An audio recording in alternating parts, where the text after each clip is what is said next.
falar um pouquinho com vocês algo que não é muito comum da gente falar em congressos de educação, né? Mas que é algo bastante importante exatamente para todos nós que estamos tão preocupados e empenhados nessa tarefa de educar. Se nós pudermos, né, olhar, digamos, um olhar particular sobre as pessoas e as coisas que nos rodeiam, nós iríamos entender a dificuldade em que nos encontramos. Eu digo que não é comum falar isso porque, no geral, a gente, quando se reúne, quer discutir ideias, ver, né, soluções. Mas eu creio que a primeira coisa que é necessária para resolver algo que seja difícil, como é o caso da educação católica, seja o entendimento do problema. Então eu vim falar do problema, e parece que eu não tenho, digamos assim, boas notícias. Porém, eu tenho bastante esperança que nós, entendendo melhor o problema, provavelmente daqui possa sair, não é, propostas e um entendimento adequado cada vez mais. Nós vamos então fazer esse olhar com um pouco de calma, porque essa dificuldade, inclusive educativa, ela não é a nossa maior dificuldade, por incrível que pareça. Ela é hoje mesmo um monstro de 7 cabeças, mas, inclusive, não é a nossa maior dificuldade. Em primeiro lugar, eu acho que seria importante, e eu pretendo chegar lá na nossa maior dificuldade.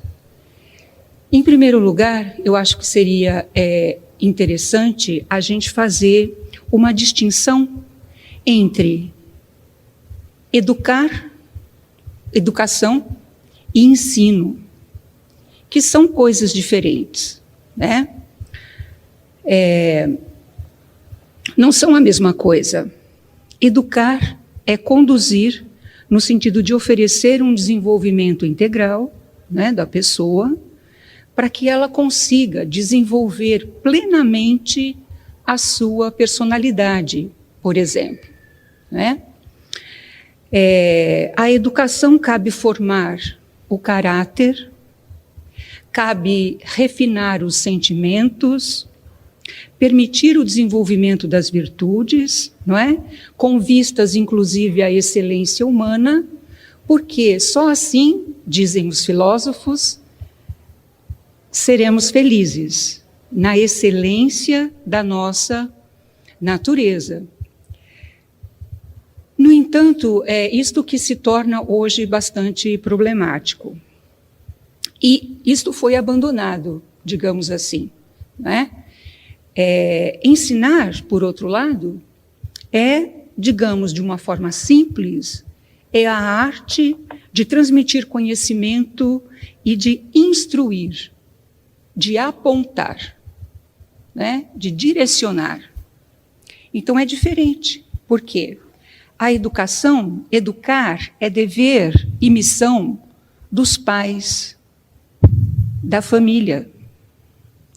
E instruir é dever da escola.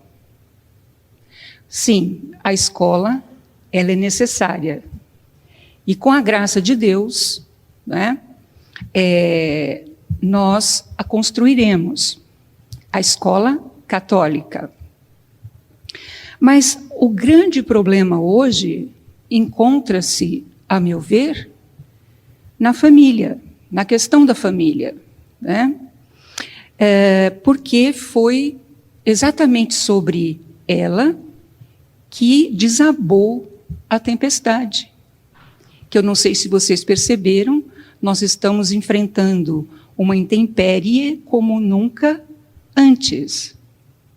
acabo de ouvir, quando cheguei, o Padre José dizer que o homeschooling está num mato sem cachorro. E a gente sabe, porque nós temos um jeitinho brasileiro e a gente se vira sempre, que quem não tem cão caça com gato.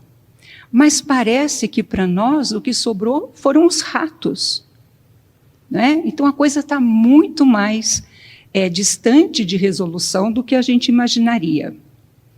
Então eu quero me explicar um pouquinho nesse ponto de vista, né? As intempéries, claro, elas já haviam alcançado a sociedade, modificado o trabalho humano, né? O indivíduo, o plano da política, a vida social. E chegou também, com certeza, não poderia ser diferente, também a família. E, inclusive, mais precisamente, no século XX, essas intempéries também alcançou a religião e a igreja, né? A fé. E esse, na verdade, é o problema maior. Vamos ver, então, se a gente acompanha um pouco esse pequeno raciocínio que eu gostaria que nós pudéssemos fazer hoje juntos. Vamos ver algo, digamos, dessa revolução que foi trazida, né? Porque eu creio que dentro desse trabalho com as escolas que muitos colegas meus vêm fazendo ao longo dos anos, né? Eu acho que nós estamos há mais de 15 anos nesse trabalho de formação de professores, de escolas e etc. Mas eu acho que a gente ainda está precisando encontrar um caminho mais realista, digamos assim, mais adequado às nossas reais necessidades. Porque eu vejo que nós temos hoje muitos ideais, e parece que isso é uma coisa tão fora do comum, que é uma grande graça, que está acontecendo aqui no Brasil. Nós não vemos isso em outros lugares. Jovens voltando à igreja, padres se colocando de uma forma heróica nas situações que passamos nos últimos 2 anos. Não todos, evidentemente, não todos os jovens, nem todos os padres, mas esse movimento, ele existe. Nós vimos isso acontecer, né?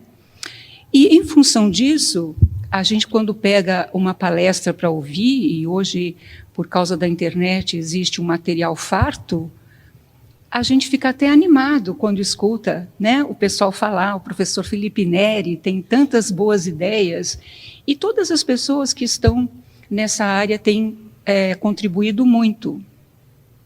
Porém, eu acho que se a gente não parte dessa distinção, aquilo que o Padre José falou parece bastante verdadeiro, né? Que quem está, por exemplo, no homeschooling, está no mato sem cachorro, porque então a família assumiu, de repente, do dia para a noite, eu diria até uma segunda jornada, e para algumas mães uma terceira, porque elas já tinham a segunda, né? Então, isso parece, do ponto de vista pedagógico, pouco eficiente e pouco capaz de resultados adequados verdadeiramente. E o problema de tudo isso que nós devemos começar a olhar não são só o que a gente chama, por exemplo, das revoluções, né? Das mudanças no sentido daquelas coisas que foram entrando para a sociedade, que hoje nós conhecemos como o modernismo, e que vem desde da Renascença, desde o século XV, né? Organizando uma forma de vida que hoje nós a conhecemos como ela se apresenta, e que inclusive nós a conhecemos hoje de uma forma trágica. E eu espero conseguir passar um pouquinho esta ideia para vocês, né? As mudanças culturais, por exemplo, que essas revoluções produziram, na verdade a gente pensa assim, né, que as revoluções todas, as guerras, foram produzindo mudanças culturais. E quando nós vamos olhar a história, a gente vê que, na verdade, é um pouco ao contrário. Porque são as mudanças culturais que, muitas vezes, apoiadas pelos movimentos sociais, inclusive pelas guerras, elas vão tomando espaço e construindo uma mentalidade, né? As mudanças culturais, por exemplo, que se seguiram, transformaram a vida humana completamente. E, com isso, toda a face da Terra. E quando eu falo isso, parece que eu estou falando uma coisa poética ou que eu estou falando um chavão meio genérico. Mas isso aqui é a coisa mais grave que nos aconteceu em todos esses séculos, da Renascença até o XX, e cujo golpe, digamos assim, final, para demolir tudo, está prestes a ser dado agora, no século XXI. Né? Então, eu gostaria de me deter um pouquinho nessa questão dos aspectos dessas mudanças civilizatórias, quando nós passamos, por exemplo, a uma sociedade técnica e industrial, que tende a modificar a inserção carnal do homem no novo universo. Olha só o que eu estou falando aqui. A gente nunca pensa isso quando a gente está diante de uma situação de aprendizado ou de ensino. E isso é fundamental. Existe um pensador na área da comunicação, ele é considerado um pouco até o pai da comunicação, que é o Marshall McLuhan, que foi considerado, inclusive, pelos seus pares, pela academia, como o homem mais inteligente depois de Newton e Einstein. Então, quer dizer, eu não estou aqui defendendo nenhum dos dois. Aliás, eu sou a única pessoa que é capaz de dizer que são todos uns canalhas, tá certo? Newton e Einstein. Porém, são gênios. E a genialidade é uma coisa que está fora da virtude. Então, para você ser um gênio de ciência, digamos assim, de conhecimento das coisas, você precisa ter um tipo de ensino e aprendizado que não necessariamente é o aprendizado que nós estamos querendo ou esse aprendizado que nós dizemos nos trará essa realização pela excelência. Né? Então, é comum a gente encontrar grandes homens, homens brilhantes, sem muito caráter, como foi o caso, né, histórico. Infelizmente, eu sou obrigada a dizer isso. Padre, eu estou pecando? Não, isso é público. Infelizmente, foi o caso. O que você está dizendo é virtuoso. Muito obrigada, padre. Mas me consolando apenas. No caso, por exemplo, eu estou me referindo a Galileu, que é tido como um mártir da ciência e como um bom católico. E quando vamos estudar verdadeiramente a história, eu não queria ser parente dele. Certo? Então, tem muita dificuldade que a gente precisa ir percebendo. E por que eu estou colocando assim? Estou começando pelo mais visível. Né? Outras modificações também aconteceram, no plano, por exemplo, não menos importantes, no plano da inteligência e do pensamento, que são meios de adaptação do homem à realidade que o envolve. Mas essas transformações nós vamos deixar um pouquinho para depois, porque eu quero me deter aqui no que eu falei antes, inspirada em McLuhan. McLuhan disse uma coisa que eu acho que poucos teóricos, inclusive da área, não entenderam o que ele está falando. E eu passei 10 anos com esse pensamento na cabeça, buscando encontrar ali de fato o que ele estava querendo dizer.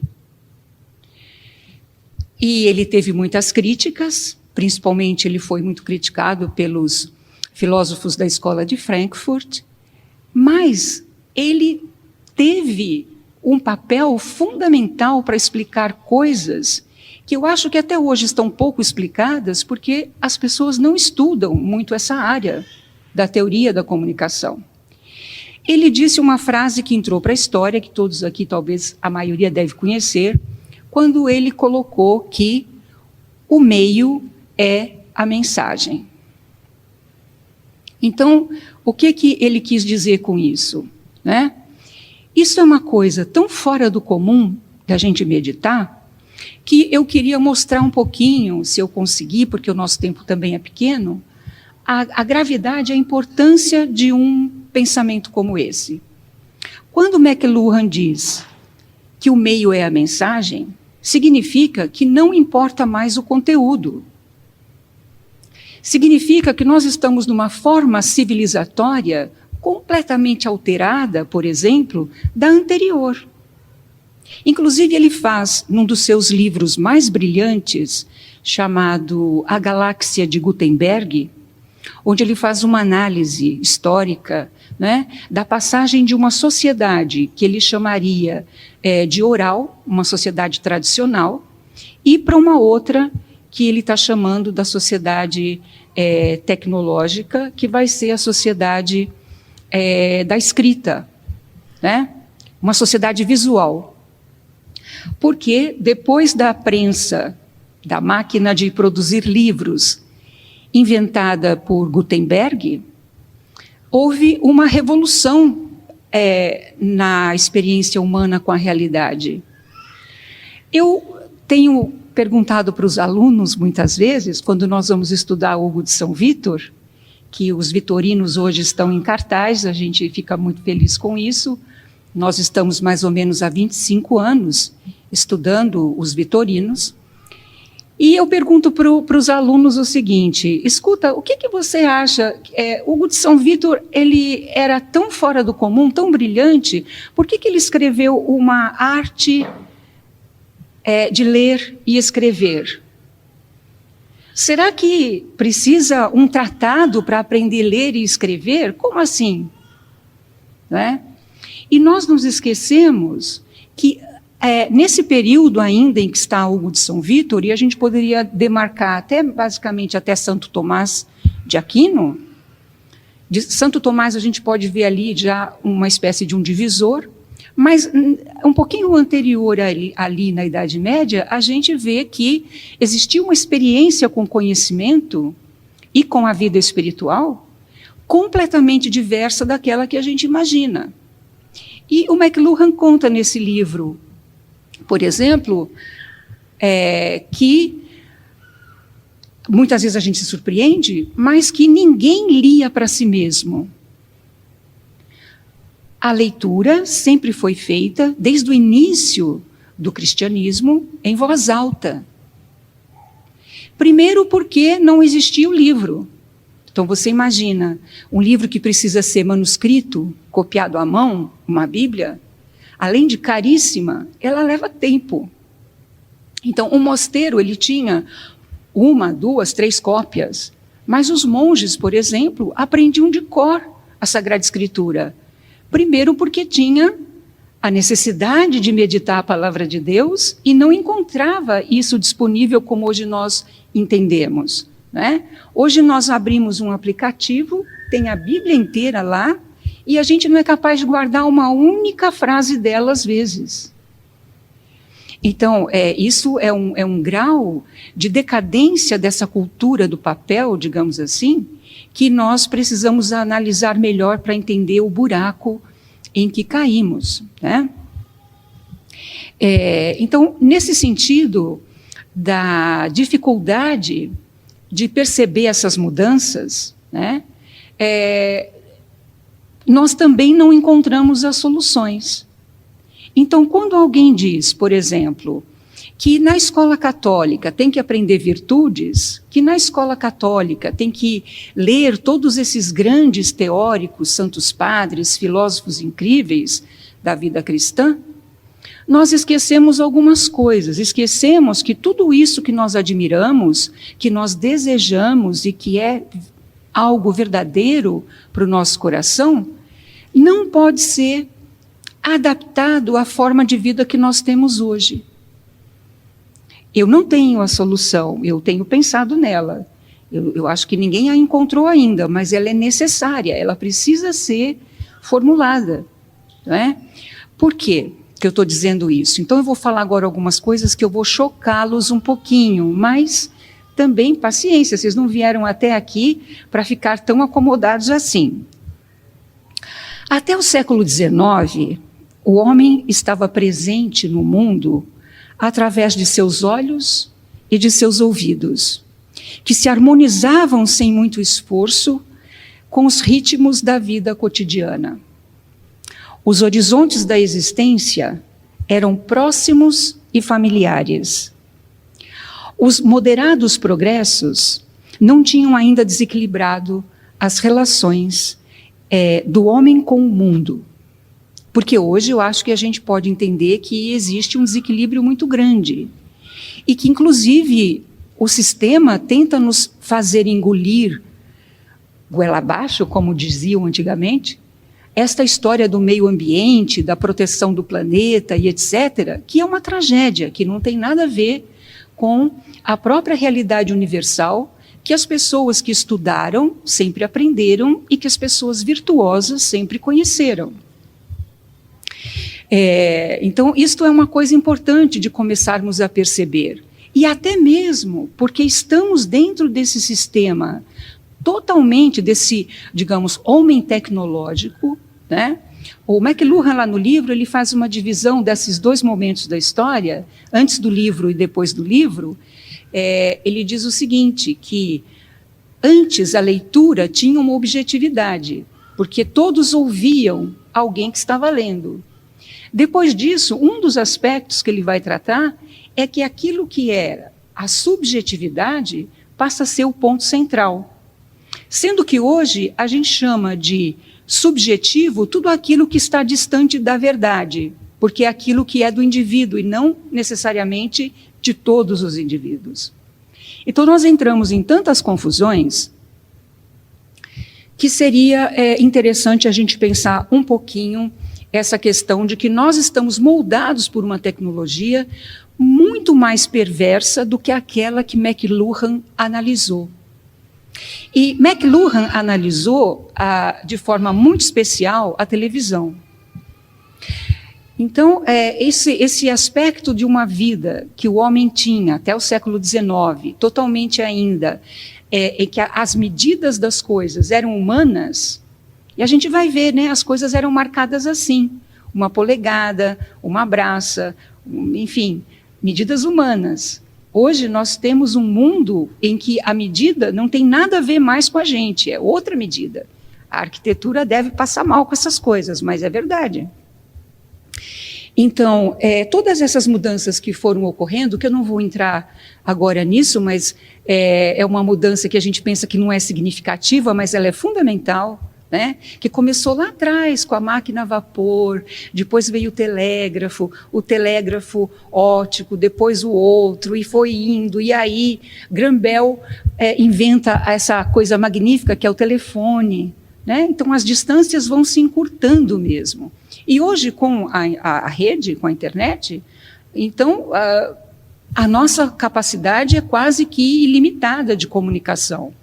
E agora, com a loucura do metaverso, isto eu gostaria de fazer uma palestra especial em algum dia só sobre isso, vamos talvez gravar um curso, porque isso é uma coisa gravíssima que está para acontecer, né? E que eu espero que o que eu vou falar de chocante aqui seja um pouquinho uma provocação para vocês não esquecerem do problema. Hoje, então, a gente poderia dizer que chegou a tal ponto essa capacidade técnica, comunicativa, que ninguém se entende mais. Tá certo? Então, vejam que coisa interessante. A televisão, o telefone, falando no telefone, ele tem apenas, no Brasil, 1 século. E acho que lá, em Boston, onde ele foi inventado, ele deve ter 1,5 séculos. Então, é uma coisa muito recente. Agora, quando passamos para a televisão, que então McLuhan estudou muito, a televisão, em 30 anos, ela desmontou, digamos assim, a sociedade.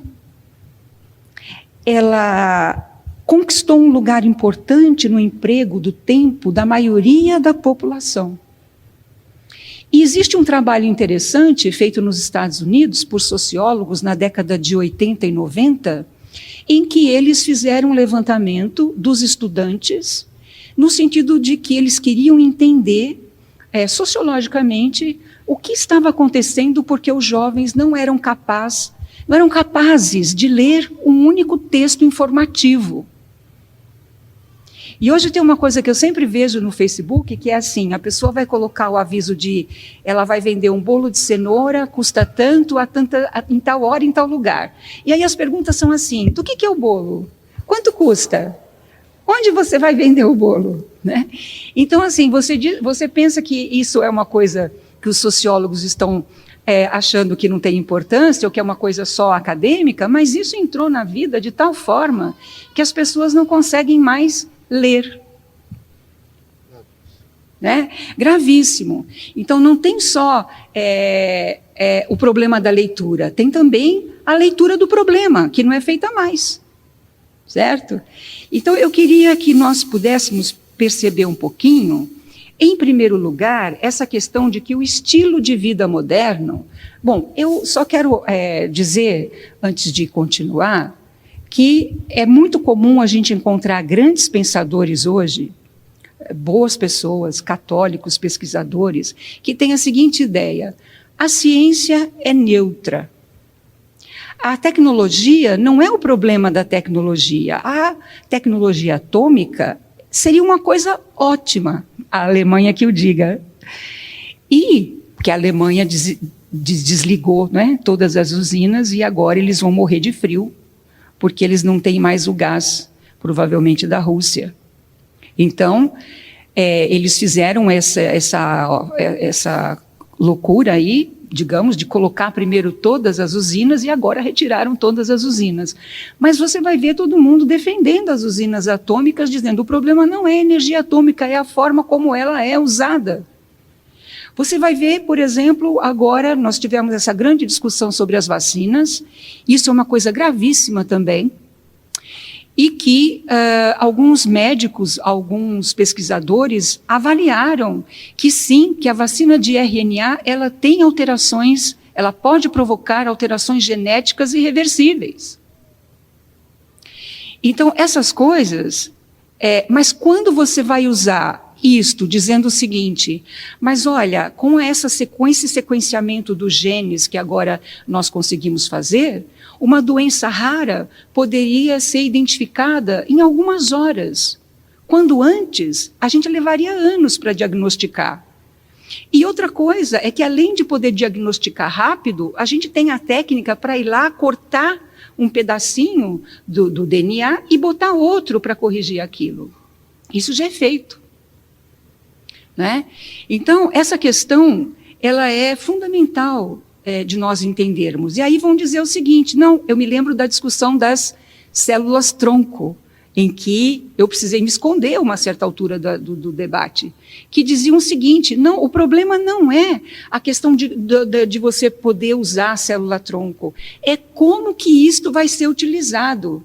Então, é claro, eles chegaram a levar na discussão na Câmara, e depois no Congresso, acho que foi essa no Congresso, quando ia ser discutido mesmo, levaram as pessoas nas cadeiras de roda. Então você diz assim, puxa, você está sendo retrógrada, você está contra uma coisa, e olha só, poderia modificar a vida de todas essas pessoas. Então, existe essa ideia de que a ciência é neutra, e eu pergunto para vocês se a ciência é neutra, né, para a gente poder refletir sobre isso, e se a tecnologia é neutra.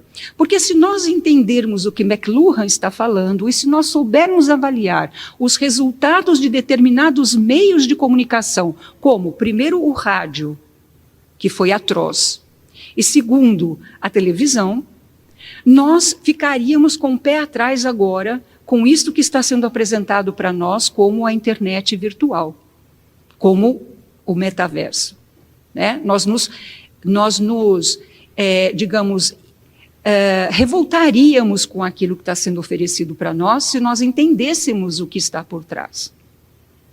Mas por que eu estou dizendo isso? Quando o McLuhan diz que o meio é a mensagem, ele está querendo dizer que não existe neutralidade.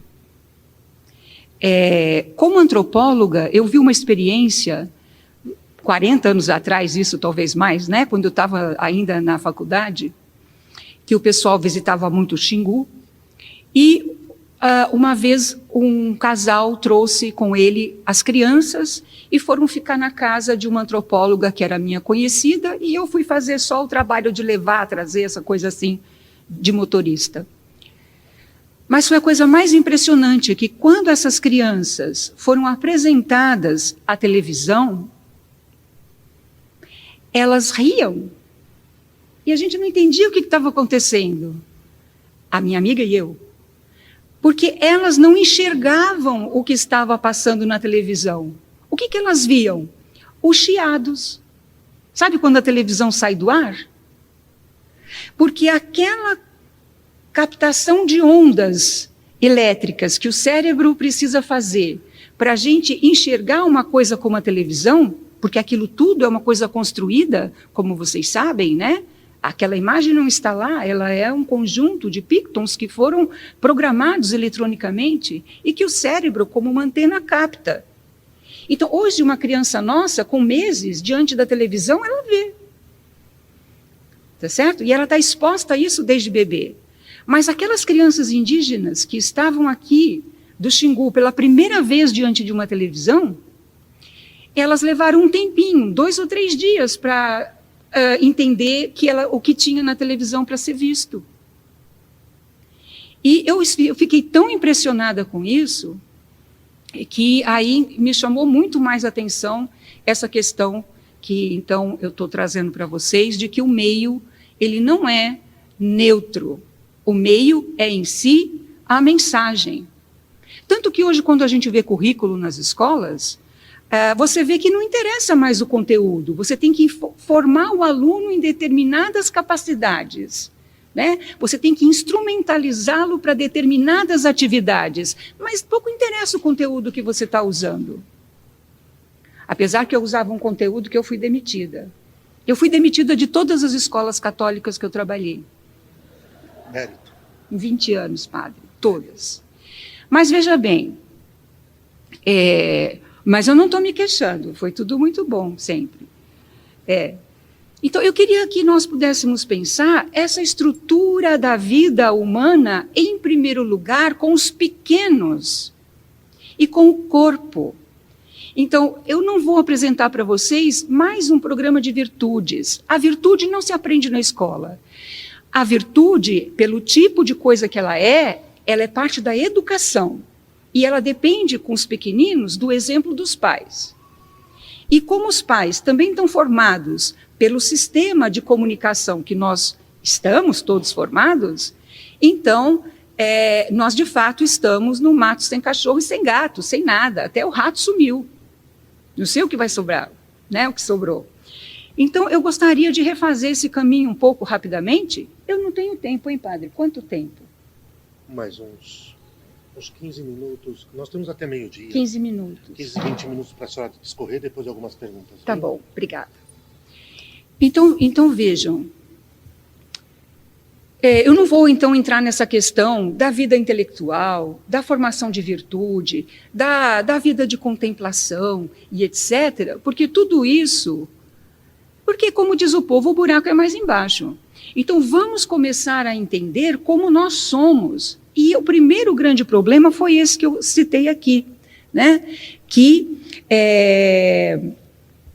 o homem foi, digamos assim, essas modificações foram diminuindo a medida humana da realidade.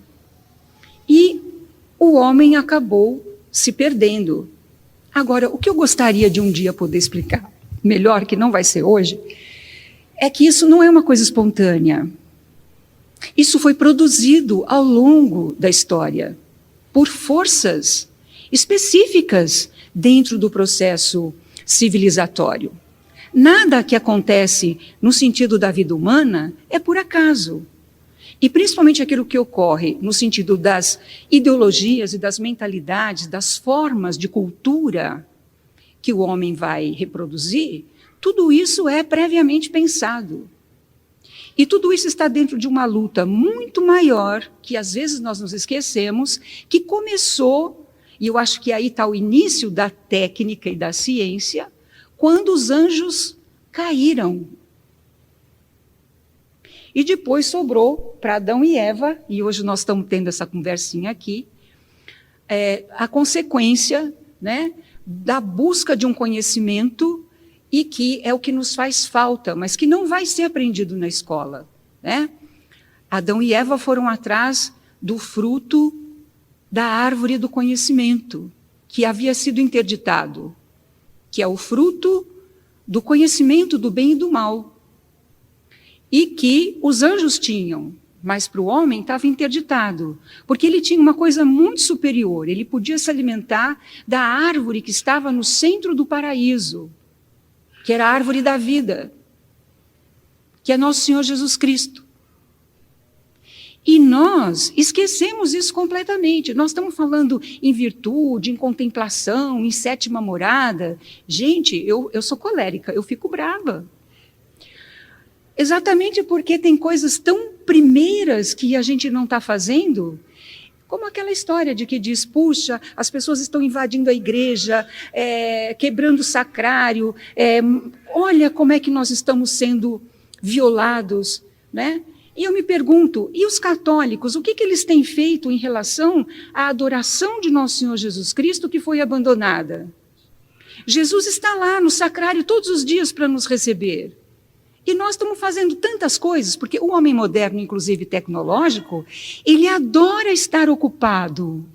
E ele dá um jeito de trabalhar 25 horas por dia. Certo? Então, eu desde pequena que eu tinha uma desconfiança desse negócio aí, né? E que eu fui para humanas e fui para antropologia. Quer dizer, não, olha, eu preciso de um tempo, não vem me botar todo esse trabalho nas costas, porque eu estou ocupada. Tenho que pensar, né? Mas a gente não tem espaço mais para pensar com o tipo de vida que a gente leva. Então, não vai dar certo. A gente precisa começar a entender como reagir. E a primeira coisa que nós vamos buscar reagir é com os nossos pequenos, né? Então, foi colocada, a partir dessa visão então, da integração do homem-máquina, que começou antes, né, com, digamos assim, algo que foi colocado na cultura por Descartes, e Descartes colocou aquela ideia do animal-máquina e depois do homem-máquina. E tudo isso parecia otimizar muito a realidade para nós, né? No entanto, isso foi ajudando a que uma forma de vida se colocasse e que a gente não percebesse muito bem onde ela iria dar. Deixa eu colocar um golinho de água aqui. Muito bom. Só tem mais uma meia horinha aqui. Ah, é? Ah, muito obrigada. Ah, obrigada. Então, toda vez que eu bebo água, eu esqueço o que eu estava falando. Eu vou beber mais uma vez.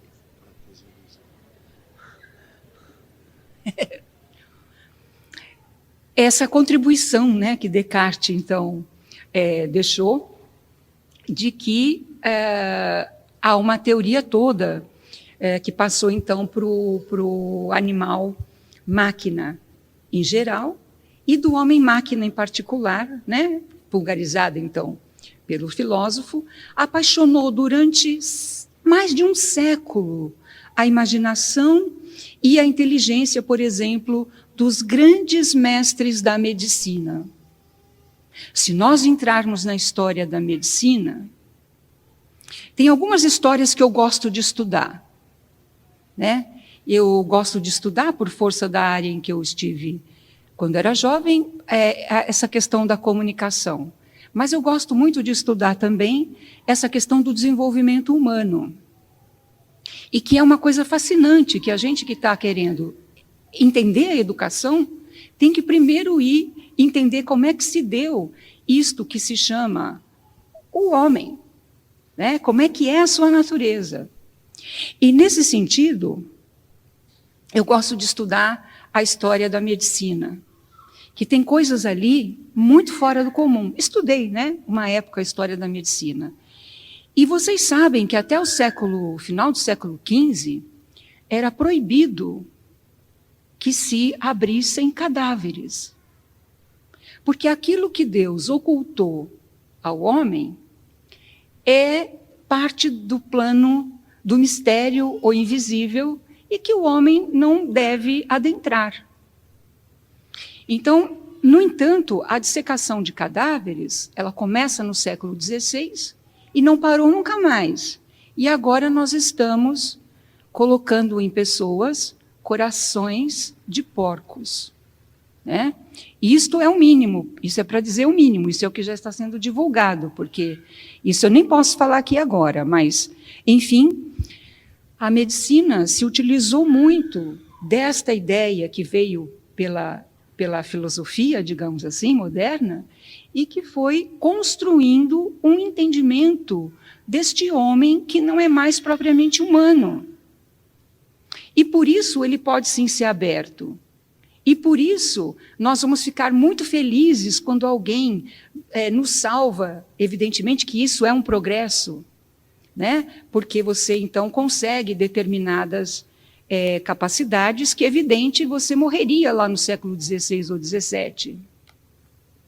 No entanto, tudo isso, se fosse só para o bem, tudo bem. Até a medicina, que tem coisas hoje, acho que das mais complicadas da gente entender,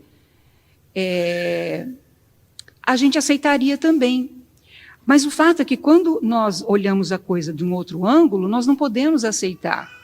E, no entanto, o povo, no sentido da compreensão comum, do senso comum, o povo não só aceita as populações, como elas querem aquele progresso, como se fosse uma coisa só boa, né? E não percebe que esse aí é, como chamava meu professor, o doce da bruxa, né?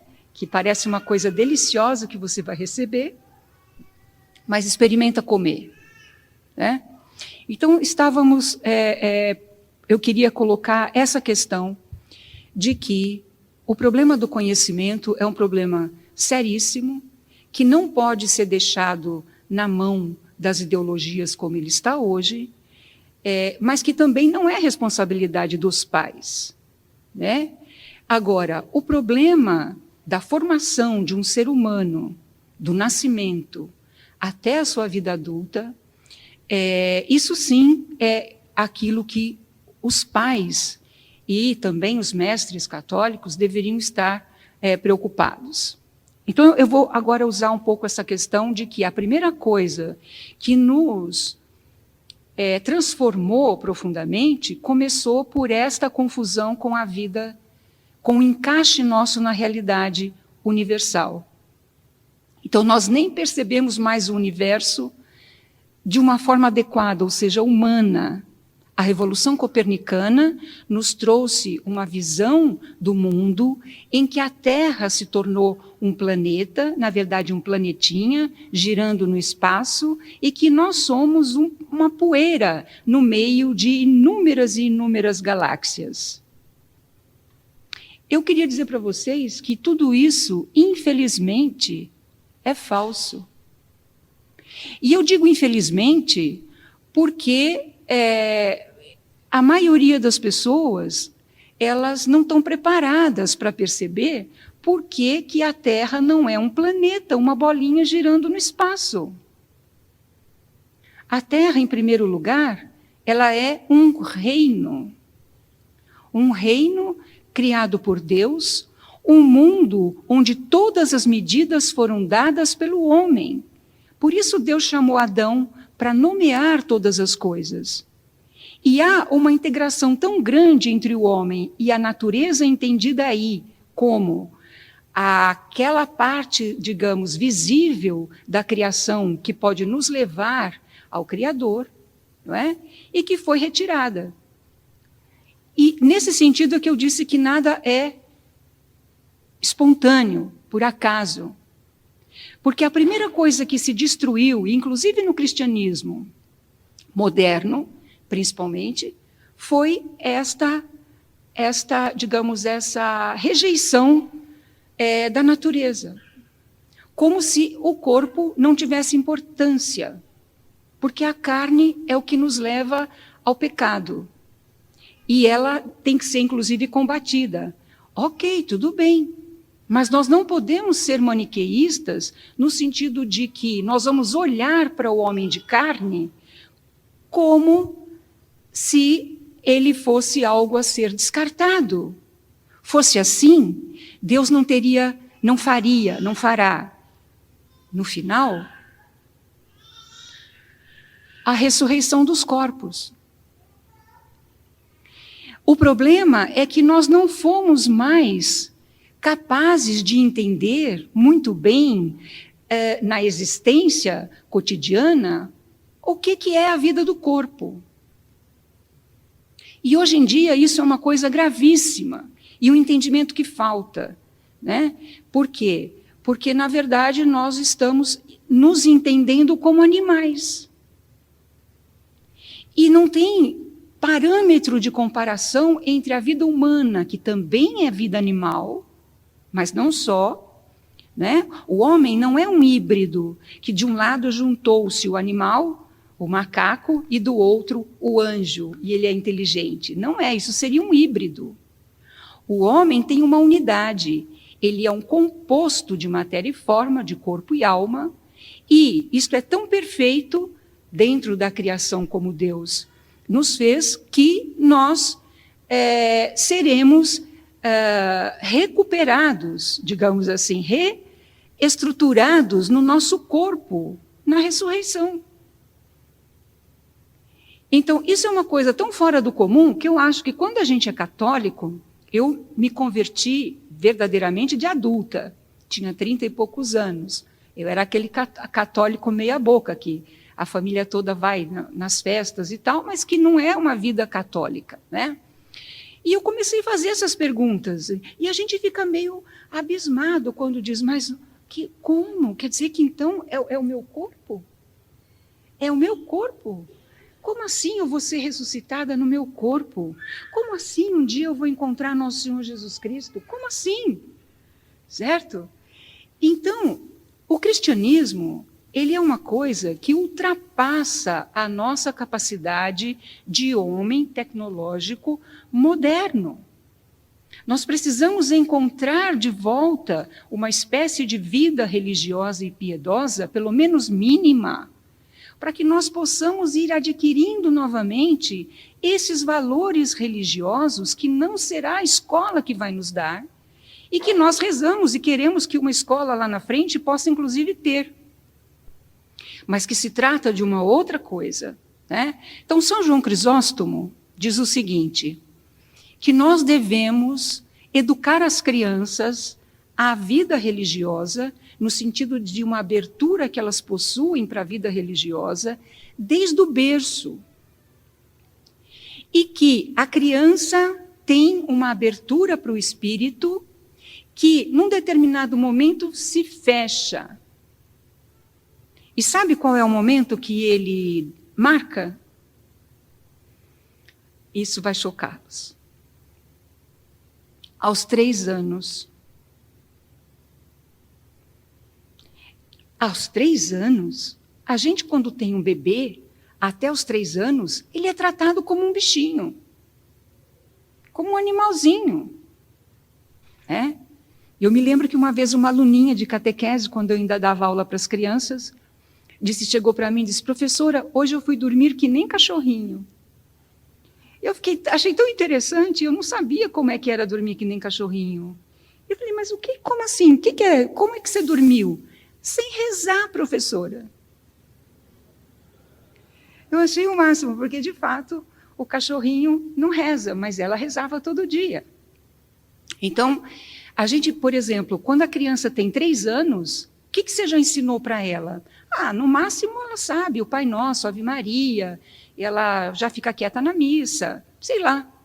Mas São João Crisóstomo diz que a abertura para o espírito, uma vez fechada aos 3 anos, vai depender de uma conversão muito profunda depois na vida adulta, e que às vezes não acontece. Então, queridos, isso significa que assim como nós não entendemos quem é Deus, e muito justo, porque Deus é Deus, Santo Agostinho diz que tudo aquilo que a gente pode dizer de Deus não é Deus.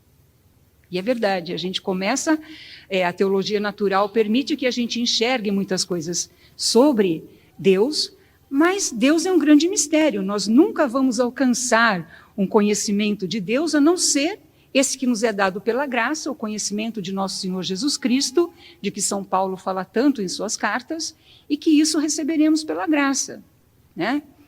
Mas o fato é que é preciso que nós possamos nos conhecer. Então, que grande mistério há no ser humano que uma criança de berço até os 3 anos está totalmente aberta para a vida espiritual e que você deve ensiná-la. Você vai ensinar o que para ela? As moradas de Santa Teresa? Não. O que você vai ensinar para ela? Nada.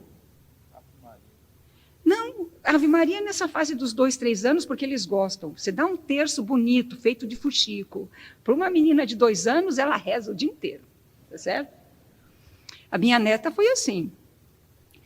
Mas, veja, você vai ensinar nada, você vai ter que ter a compreensão maior da fé para mostrar a fé. Então, a criança aprende pelo exemplo, pelo testemunho. E nós precisamos dar esse testemunho. Uma mãe, ela tem que ser o modelo de virtude na casa. E isso nós não vamos aprender fazendo cursos por aí, por mais que a gente fique inteligente. Porque isto é resultado da vida da graça. Então, queridos, eu tenho certeza que nós não sabemos quem é o ser humano mais. Não vou nem colocar o problema de Deus. Mas do ponto de vista, por exemplo, a significação do corpo, como eu disse, na existência humana, não se acha ainda muito esclarecida.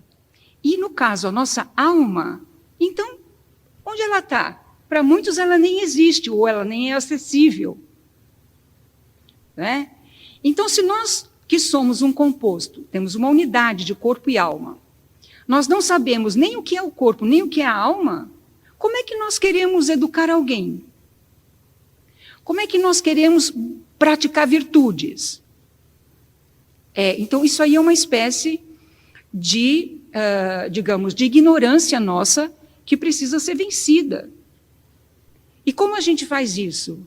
No grau em que nós estamos, só por Deus.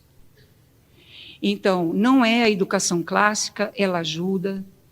Não é a educação filosófica, ela é fundamental para quem for professor, mestre, né? Mas o que precisa é que, dentro das famílias, nós possamos entender uma nova forma que vai começar pela piedade. E que não dá para começar em qualquer lugar, tem que ser do começo. Então, isto é uma coisa que é difícil para muitos. Exatamente porque nós estamos dentro de um sistema que não permite que a gente faça o contrário. Então, se tem vacina, eu vou tomar. Se tem a televisão, eu vou assistir. O dia que me disseram o que era esse programa do BBB, eu imaginava que ninguém perdia tempo para ver uma coisa dessa, e descobri que não, que era a coisa mais vista por todo mundo. Então, o problema não é assim, você ter uma televisão e só ligar a televisão no momento em que existe um programa que vai ser bacana. O problema é que essas tecnologias que nós estamos lidando com todas elas, e nós não temos como abrir mão delas. Nós precisamos das tecnologias que estão sendo agora desenvolvidas, inclusive ela vai ser usada de uma forma tão inesperada e muito em breve, que eu acho que um pouco, se der certo o plano dessa elite que governa hoje o mundo, nós estamos muito próximos daquilo que está escrito na Sagrada Escritura, que diz que os vivos invejarão os mortos. Isso que se chama o transhumanismo, que hoje não temos mais tempo, isso que se chama o transhumanismo, se a gente puder elencar um pouco algumas coisas depois, né, assim, para a meditação sobre o que significa uma coisa como essa, do homem com a máquina, e de nós aceitarmos o chip, porque imagine, nós estamos vivendo a paródia da perfeição. Então, em que sentido? No sentido de que o homem era perfeito antes da revolução tecnológica inteira. Né? Perfeito em que sentido? No sentido que ele lidava com a vida, com a realidade, e que ela tinha uma medida onde havia uma interação. Os homens eram, digamos assim, homens normais. As mulheres nunca o foram, digamos. Porém, hoje não. Hoje não. Hoje a gente tem essa, digamos, necessidade da tecnologia, que ninguém vai abrir mão dela mais, porque senão a gente também se perde, mas nós precisamos começar um outro sistema, né, que permita um espaço que não seja de trabalho, que não seja de escravidão. Porque se a gente for passar a vida fazendo tijolo para o faraó, não tem nem segunda morada, quanto mais a sétima. E isso que a gente está fazendo hoje em dia, né? Então, como é que nós podemos começar a desbravar esse universo cheio de perigos, né? Na verdade, bastante hostil hoje, e que nós não sabemos nem por onde começar, porque, afinal de contas, todas as informações que nós temos sobre as coisas, sobre a realidade, sobre o universo e sobre o homem, são falsas. Ou, na melhor das hipóteses, teorias, boas teorias. Algumas movimentaram o mundo, trouxeram muitas coisas que são boas para a vida humana, que também é material e exige recursos. Porém, a coisa foi longe demais. Não se trata apenas da gente se encaixar numa discussão que aí ela é datada, é antiga, entre o vitalismo e o mecanicismo. Né? Não é disso que se trata. Mas de entendermos que se nós começarmos a buscar essa excelência, achando que nós vamos tirar uma perna e colocando uma mecânica, somos mais fortes. Né? Vocês estão vendo que na Rússia o exército é robô já hoje em dia. Né? Eles estão fazendo um exército de robôs. Quem vai poder com um exército de robôs? Então, ali virou essa coisa que a gente via só no cinema. Na verdade, a vida imita a arte. É assim que acontece. Né? Então, essa excelência que eu falei que eles estão colocando para nós, ela é perversa, porque não é a excelência que o homem pode alcançar, que seria pela virtude, não é? Pela vida da virtude, da dignidade moral, da dignidade intelectual, da capacidade de compreensão das coisas, de uma forma de vida voltada para Deus e movida por Deus. Então, isto desapareceu. O homem só trabalha. O homem só está diante da televisão, do celular. E agora vai ter um metaverso onde ele será escravizado. E aqueles que assistiram Matrix, o que vai vir pela frente, aquilo ali é fichinha. É fichinha. Um dia podemos marcar uma conferência, padre, sobre o transhumanismo. Porque o transhumanismo é pior que o aborto, é pior que a eutanásia, é pior do que a perda da fé, pior do que tudo isso. Hã? Já temos 6G. 6G. O 6G já está aí. Então. Já estão prontos para operar. Então. Não estou falando 5, 6G. Pois é. O padre está me dizendo que já estão para operar o 6G. Né? As pessoas não sabem direito o que isso significa, mas nós não precisamos do 6G. E nem dos 5. O problema é que aqueles que dominam o sistema precisam. E esse sistema ele vai precisar de um tipo de homem, que é o escravo. E que vai ser feito de forma virtual. Então, vocês se lembram do sonho de Nabucodonosor? O sonho de Nabucodonosor, para encerrar, né, padre? Eu já estou no meu tempo. Tá. Só tem todo o tempo do mundo. Ah, meu Deus do céu. O padre é santo, esse padre, hein? Olha só, o sonho de Nabucodonosor, que coloca, né, o Nabucodonosor, que era um homem com poder absoluto, um dia ele sonha lá com aquela estátua, a estátua tinha a cabeça de ouro, tinha o tronco de prata, depois abaixo de cobre, as pernas de ferro e os pés de ferro e barro. E ele pede para todos os sábios darem uma interpretação do sonho, o que significava aquilo. E aí ninguém consegue explicar o que era o sonho. E depois, então, nós temos o maravilhoso livro do profeta Daniel, que explica o sonho. É Daniel, né, padre? Daniel. Isso. Que explica o sonho e que vai, inclusive, colocar as profecias para o povo de Israel, inclusive a partir dessas coisas que aconteceram ali nesse momento, né? Então, vocês vão ver que no Apocalipse, toda a referência a uma série de coisas que São João coloca lá, estão colocadas a partir, são tiradas de Daniel, né? De Ezequiel também, mas o profeta Daniel é aquele que está contando o tempo que São João usa para demarcar as fases, né, do desenvolvimento das coisas no Apocalipse. Então, ele interpreta o sonho. E diz, né? E quando então chega o final do sonho, uma bola, uma pedra, rola da montanha e bate nos pés da estátua, que era de ferro e barro, e a estátua se desmonta. Esse era o sonho, né? E Daniel, então, depois vocês vão lá procurar, interpreta o sonho. Ora, o que é o ferro e o barro?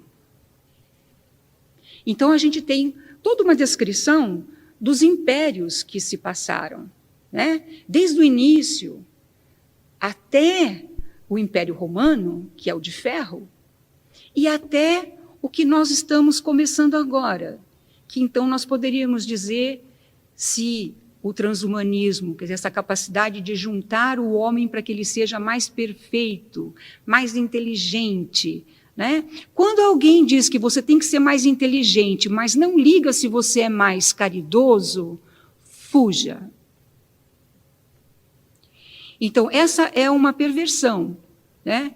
E esse império, na verdade, está começando a se desenhar com toda a clareza. A máquina vai se misturar, o ferro, com a carne humana, o barro. E nós acharemos incrível que um chip na mão abre a fechadura, liga o ar-condicionado e não preciso mais da chave do carro, que eu nunca sei onde está. E nós achamos incrível que um chip no cérebro, como aquele maluco do Elon Musk, que é vendido como um cara de bem. Gente, vocês têm que entender uma coisinha. Lembra quando Jesus falou que ninguém podia servir a dois senhores? Pois é, não pode. E quem são os dois senhores? É Deus e o demônio. Tá certo? Então, é o dinheiro que está marcado ali. É esse mundo aqui, de quem o demônio é o príncipe. Então, nós não podemos servir a dois senhores. Aí vem aquela outra história, tudo de novo. Como a ciência é neutra, o dinheiro também não é o problema. O problema é o que você faz com o dinheiro. Ah, McLuhan, como você não foi entendido nunca até hoje. O problema é o dinheiro, sim. Um dia eu dei uma aula que me impressionou muito. Não na aula, o que aconteceu. Nós estávamos falando sobre aquela passagem em Atos dos Apóstolos, em que o casal Safira e Ananias vendem uma propriedade, mas preocupados com a segurança do futuro, guardam um pouco para si e vão entregar para São Pedro apenas uma parte. Não haveria problema, provavelmente, se eles dissessem que estavam fazendo isso. Mas eles não fizeram isso. Chegaram lá, entregaram uma parte e guardaram a outra. E vocês lembram o que aconteceu? Primeiro morreu, o primeiro que foi Ananias, não é? Ananias caiu morto. Porque São Pedro disse para ele, isso não se faz com Deus. E ele caiu fulminado. Tipo esses que a gente está vendo agora jogando bola, catapimba já era. Caiu Ananias. Aí a mulher que estava fora volta, e quando ela chega, ela não sabia de nada, que o marido tinha acontecido tudo isso, e ela vai falar com São Pedro pergunta, e ela fala a mesma coisa que o marido. E aí São Pedro diz para ela, o seu marido morreu por causa disso, e você também vai segui-lo. Catapimba. Morre Safira. O povo em volta ficou horrorizado, nunca mais ninguém deixou um centavo escondido. Tá certo? Que vai que São Pedro resolvesse agir. Certo? Então você fala, mas nossa, um apóstolo, São Pedro, amado, como assim? Se o Papa fizesse isso hoje, hein, Safira? Não é? Tem professor. Nossa, Não é? Mãe de Deus. Se o Santo Padre fizesse isso hoje. Eu não posso dizer o que o padre está falando aqui. Não é nada obsceno, é coisa lícita. Mas olha que coisa isso. Quer dizer, a gente pensa com medidas que não são mais humanas, elas já são medidas totalmente artificiais, nós relativizamos tudo e achamos que o segundo homem mais rico do mundo, Elon Musk, está preocupado com a gente. Tá certo? Nós que buscamos servir a nosso Senhor Jesus Cristo, nós somos a comida dessa gente. Vocês sabem, agora a gente não pode mais nem comer carne. E na China já tem toda uma parte programada ao longo do mundo que vai se distribuir, são insetos. Então essa mistura da máquina com o homem que o transhumanismo está propondo, que hoje já é feita em grande medida, mas que será o império que, se não vier o anticristo, eu não sei mais em qual viria, e que, na verdade, é a mistura do ferro com o barro, que nós estamos presenciando, começando a ver se erguer diante dos nossos olhos. Então, queridos, para a gente concluir um pouco isso, né, que eu falei tantas coisas, e que eu acho que o que choca um pouco a gente é o fato de que nós precisamos começar de onde nós estamos, e não de meras ideias e teorias. Não que sejam meras, eu digo de apenas ideias e teorias.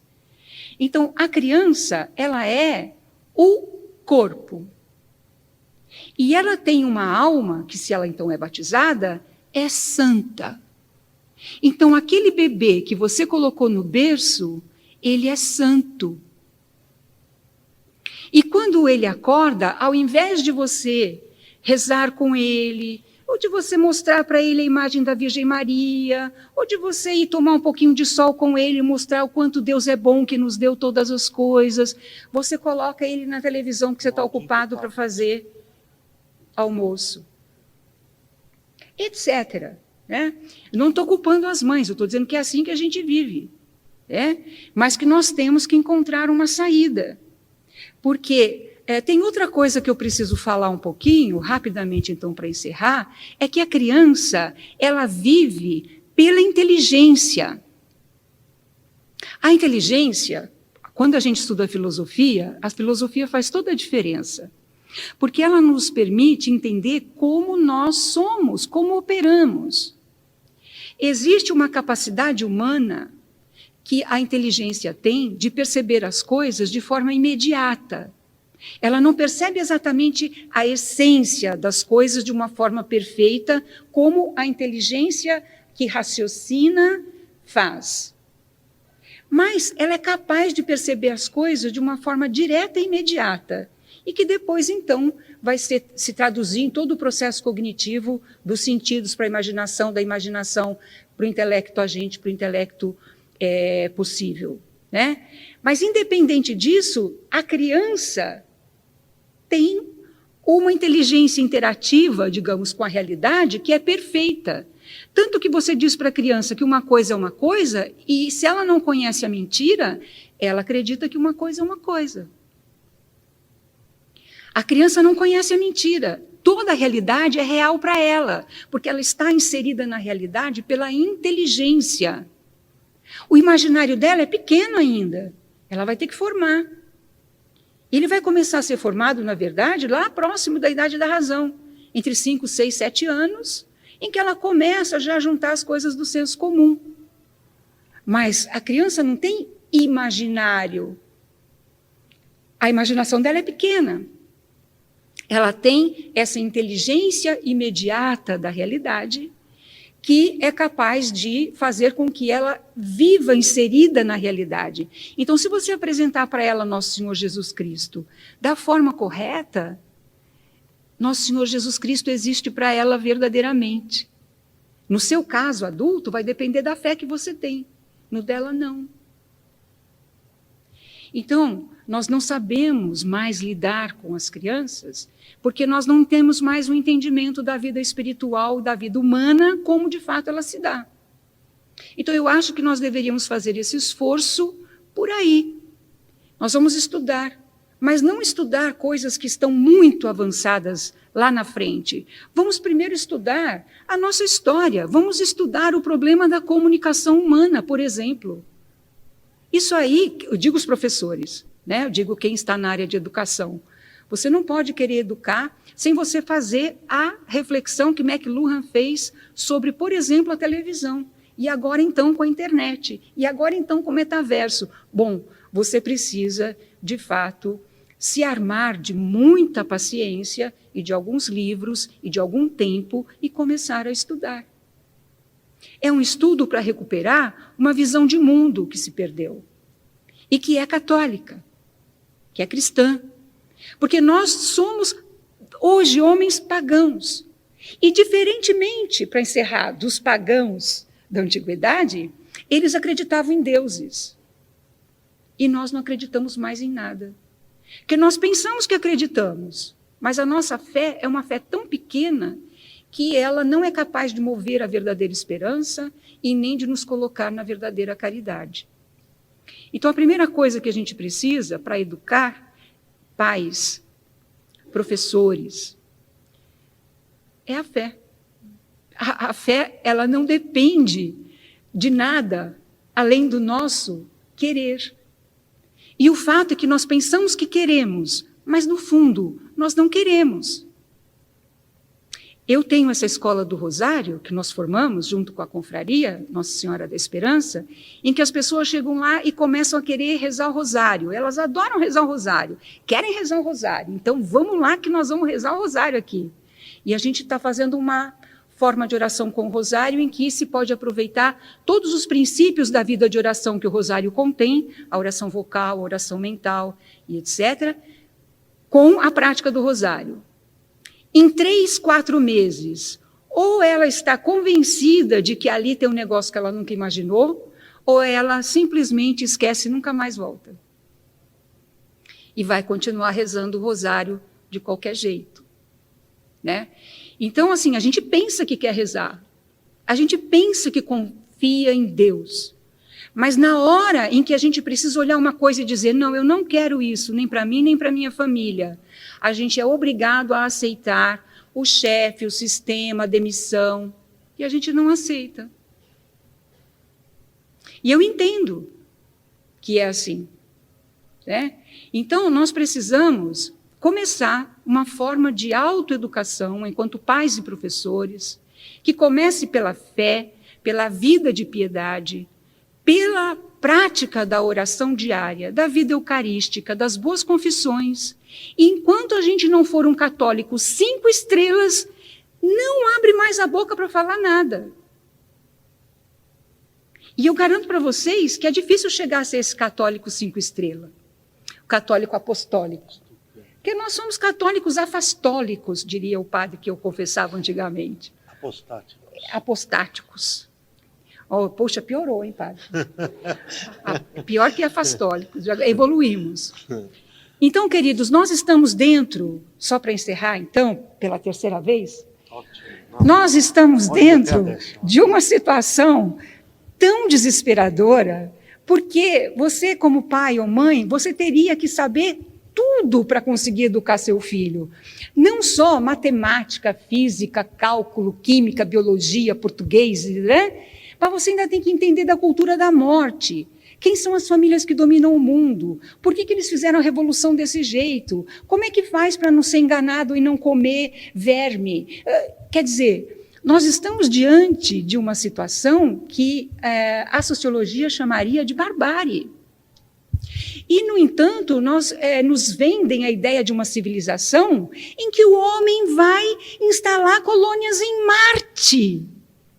Por favor, isso não é verdade. Um dia eu explico por que não é verdade, mas aí eu vou cobrar. Essa é a pergunta de $1 milhão. Como é que é o universo? É só ler a Bíblia, que está tudo escrito lá. Aí precisa um curso de hermenêutica para dizer por que a Bíblia tem razão. Que até isso falaram, né? Tem um best-seller, a Bíblia tinha razão. Ué, mas como assim? Alguém duvidou que a Bíblia tivesse razão? Foi. A civilização inteira fez isso. Então, queridos, as mudanças são inúmeras. E todas as tecnologias que a gente tem experimentado... Outra história que eu gosto de estudar, eu conheci uma vez um livro que se chamava História do Diabo. Eu sei que ninguém vai gostar de estudar isso aí, mas eu fui estudar. Porque a história, a civilização do processo temporal, que começou, como eu disse, com a queda dos anjos, antes da criação, né? Lá, o início de Gênesis, toda ela uma história no tempo, que é uma história que nos tirou da presença de Deus e do paraíso onde ele vivia, para o qual nós desejamos voltar, porque é só com ele que, se formos verdadeiramente católicos, sonhamos.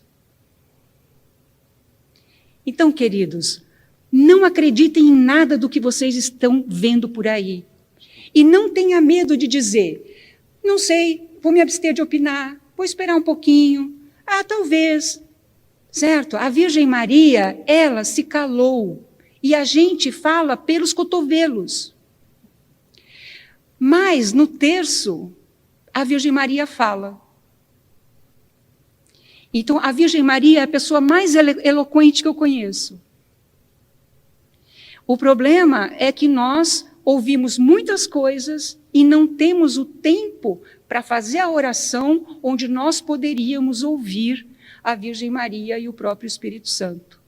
Então, qualquer educação católica que não comece pelo Espírito Santo, pela oração e pelo entendimento da realidade, ela tem grande chance de não dar certo e não ser o que precisamos para os nossos filhos e para os nossos netos. Muito obrigada pela atenção de vocês. Agora tem umas perguntinhas.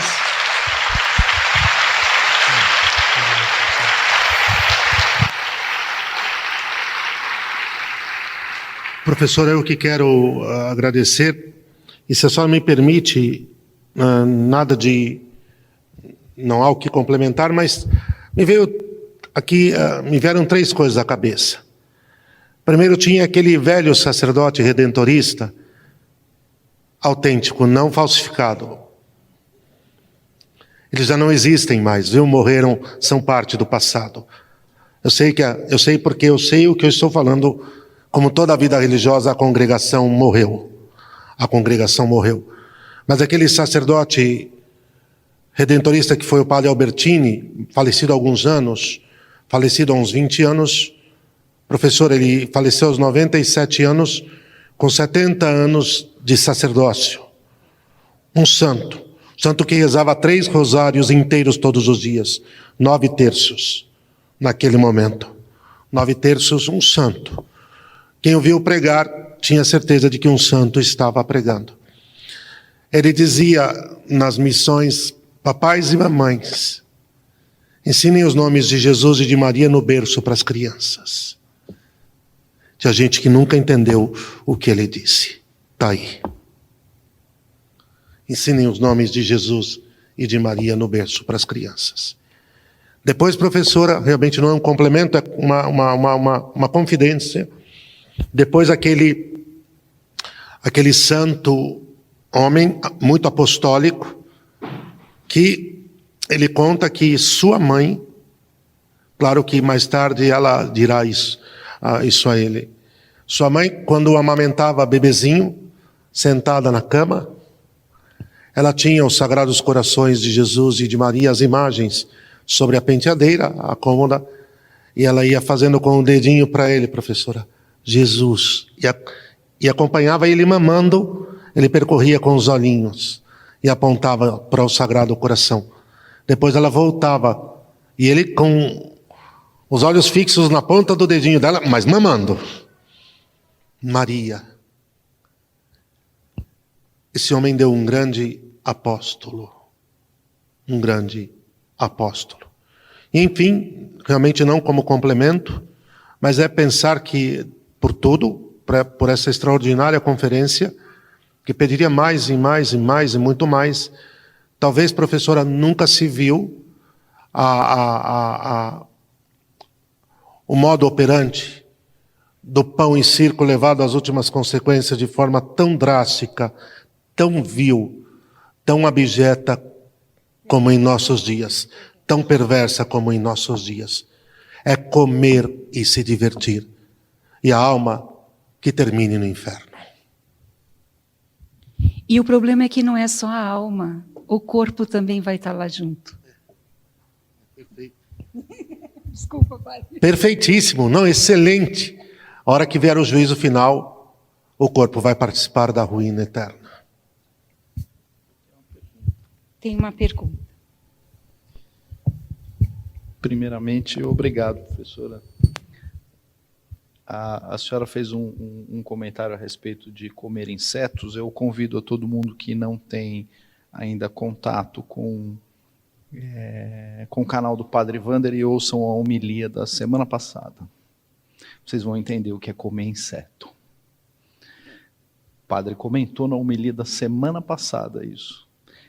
Mas a minha pergunta, eu vou ser bem breve na pergunta. A senhora também comentou sobre o homem que recebeu um coração de porco. Eu não sei se vocês estão a par da história, mas o sujeito que recebeu o coração de porco era um anticatólico fervoroso. Ele cumpriu 22 anos de pena por tentativa de homicídio, por esfaquear um outro homem pelas costas. Ele deu 10 facadas, esse homem foi prostrado a uma cadeira de rodas para o resto da vida e acabou falecendo enquanto ele cumpria a pena. Após 22 anos de pena, ele adquiriu uma cardiopatia brutal, ele foi condenado a life sentence, né, prisão perpétua. E aí, por conta da cardiopatia, ele recebeu uma liberação judicial para poder passar os últimos dias em casa. Um médico também anticatólico fervoroso teve a brilhante ideia de instalar um coração de porco em um corpo que já tinha um espírito do porco. Então, o espírito do corpo foi completado naquele corpo com um coração de um porco. Não sei se vocês acompanharam a notícia. Não acompanharam? Ele faleceu quarta-feira. Não teve jeito. Não adianta. E a pergunta é obviamente retórica, mas uma alma, um corpo que já está com um espírito de porco instalado, o coração de porco o sustenta? Não. A senhora vê um sinal nisso? Ou um recadinho da divina providência? Já faz muito tempo que eles usam as artérias de porco para cirurgias cardíacas. Mas o que eles estão fazendo agora, isso aí é um jeito, na minha opinião, de começar a sensibilizar a população. Porque eles já fizeram coisas horrendas com os híbridos.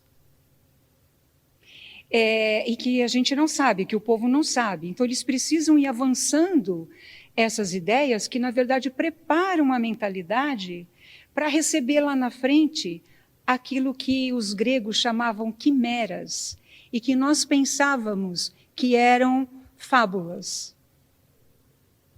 Então, a coisa é muito triste. Nós vamos ver por aí coisas andando que, inclusive, pensaremos que são humanos, que são homens, e não são. Né?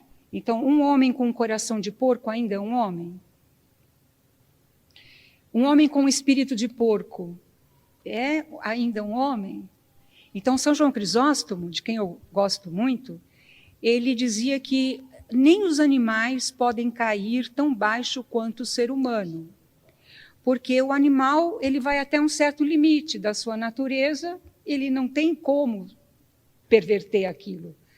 Mas o ser humano, ele ultrapassa todos os limites e ele é capaz de viver de uma forma inumana.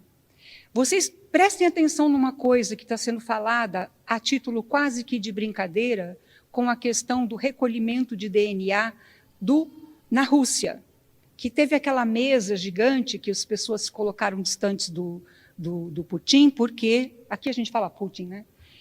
Porque tem toda essa questão da contaminação e que eles se negaram a fazer testes, porque poderiam, no teste, colher o DNA. Né? E, de fato, eles estão fazendo isso. Mas eu esqueci por que eu estava falando isso. Estou velha, sabe? Eu fico pensando em muita coisa ao mesmo tempo. Se é um sinal da divina providência, se é um sinal. Quando o homem utiliza a ciência para tentar atropelar um curso natural.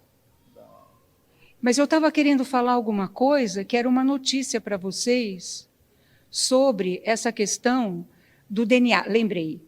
A doutora Shinda Brandolino, uma grande provida médica argentina, ela deu uma entrevista recentemente onde ela está denunciando essa questão da recolha de DNA das pessoas, da população, porque na medida em que você trocar o DNA de alguém, nós já vamos poder não ser considerados, do ponto de vista jurídico, humanos.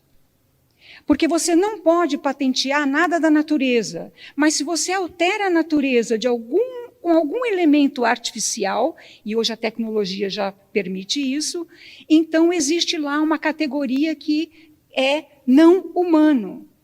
E eles estão forçando uma coisa assim, globalmente. E eu acho que, aliás, é a primeira vez na história nossa, né, na história contemporânea, que a gente vê políticas sendo adotadas em conjunto no mundo inteiro. Isso é muito alarmante. Né? Então, eu acho que é um sinal de Deus evidente. Deus sempre dá os sinais, como dizia Santo Tomás, Deus fala através, né, da palavra e das coisas. E são essas coisas que Deus usa para nos alertar de que nós estamos indo para um caminho onde só vai haver confusão. E, no final, é o que está lá em São Mateus. O que haverá é choro e ranger de dentes. Porque o homem ele tem que encontrar essa medida novamente, humana. Então, primeiro eles destruíram a ideia do universo. Destruíram, certo? Então, Copérnico, Galileu, Newton, são teorias sobre o universo. Aquele universo bonitinho que a gente vê, do Sol, de Mercúrio, Vênus, Terra, Marte, Júpiter, Saturno, Urano, até Urano algumas tribos viam ainda a olho nu. Aquilo é só um desenho, nunca ninguém viu aquilo. Não tem um telescópio que tenha feito aquela foto não existe. Ela é da teoria copernicana, da teoria. Tá certo? Então, queridos, como vocês sabem também, a foto que nós temos linda do globo azul também é uma montagem. A NASA reconheceu, pressionada ultimamente, de que não tem uma foto daquela. Aquilo é uma montagem de várias fotos que fizeram aquela. Certo? Então, tem muito mais mistérios entre o céu e a terra, como dizia o ditado popular, do que supõe nossa vã filosofia. Tem mesmo. Primeiro porque Deus é misericordioso e suas coisas são maravilhosas, e o mistério é uma forma de nós não morrermos quando vermos imediatamente a sua beleza. E outra também porque as coisas são, por aquele que nos persegue, pelo demônio, feitas de uma maneira que imita Deus, e que, no caso, é pela mentira, né? Então, o engano e a mentira nunca foi tão grave como nesse momento. E eu acho que isso é a coisa mais importante que a gente tem que entender antes de qualquer outra coisa, é que nós estamos sendo enganados. E que nós precisamos voltar a ser católicos, de verdade. Certo? E depois começamos a pensar nos problemas reais e como solucioná-los.